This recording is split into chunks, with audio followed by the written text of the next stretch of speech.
Ensuring accessibility on your WordPress website is non-negotiable.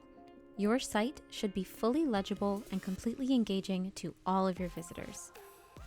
In this video, we are going to zero in on some of the best practices that you can add to your to-do list in order to meet accessibility needs on any WordPress website.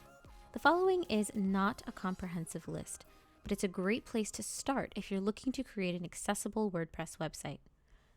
Please remember that just installing a plugin or a tool won't make your website fully compliant automatically, protect you from a lawsuit, or make your user experience better. A mixture of effective tools and software, deep research, as well as thoughtful design and best practices is your best bet. Let's begin by talking about alt tags or alternative text. Because a computer can't inherently understand what an image is just by looking at it, you need to provide some descriptive language to explain what's in an image. This has additional benefits for SEO since search engines rely on alt text, but it's also important for screen readers and similar assistive devices or programs. Imagine that you can't see a website, but there are images that are important for your experience. The alt text could be read to you in order to help you understand what those images contain and what their relationship is to the rest of the content on that page. You can change alt text in WordPress through the media library manually. From the dashboard, go to the media library and select an image. On the right-hand side, there will be a field for alt text. If the image is purely decorative and does not assist in comprehension or the emotional connection to the content on the page, mark it as decorative. Let's talk next about the actual text that makes up your page.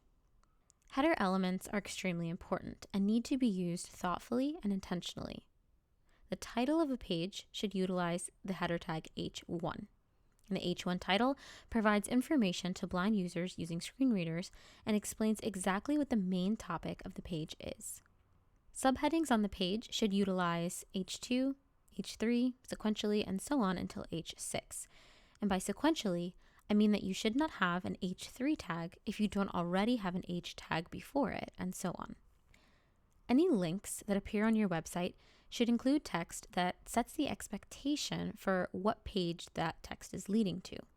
This is called anchor text. So for example, click here is a poor choice because it says nothing about what actually happens when someone clicks on that link. Download here for your free ebook. That's a much better choice because the user knows what to expect upon clicking. Font size and legibility is incredibly important for making sure your site is accessible. Use a minimum of 11-point font in order for your content to be readable. Letter spacing should never be less than -1, and color is just as important as size. Make sure that text has a minimum contrast ratio of 4.5 to 1 between the foreground color or text color and the background color. ARIA, or Accessible Rich Internet Application Attributes, are used to communicate the state, properties, and values of a UI so that they can be read and set by assistive technology like screen readers. The specifications provide a description of each attribute on the page so that the user can understand what the widget is and how they can interact with it. According to w3.org, a widget with role button acts as a toggle button when it implements the attribute ARIA pressed. When ARIA pressed is true, the button is in a pressed state. When ARIA pressed is false, it is not pressed. If the attribute is not present, the button is simply a command button. Another use for the ARIA label is for visually deleted text. So for example, maybe you're having a sale and you want to show that the price of an item used to be $10, but now it's $5. The ARIA label attribute should explain that this is deleted text.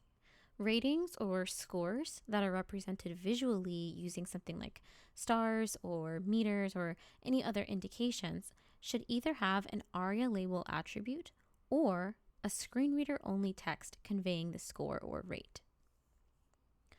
All in all, the ARIA attribute allows you to provide written context for elements on the page that have important visual cues.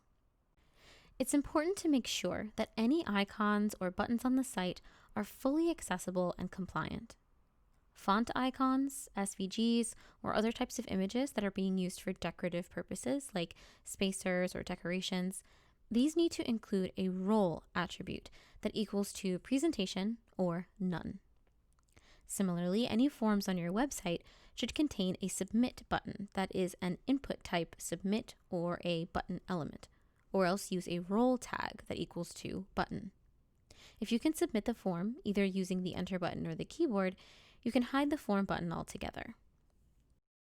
There are many individual tasks and adjustments you can and should make to your WordPress website to make it compliant and create a better user experience for every single visitor. Remember, no one tool makes a site accessible, but getting an audit or a report from a solid accessibility tool means that you can identify what needs to be done and get started right away. If this video solved your problem, please let us know by leaving a comment, liking this video, and subscribing to this channel. And look out for new WordPress tutorial videos every single Tuesday.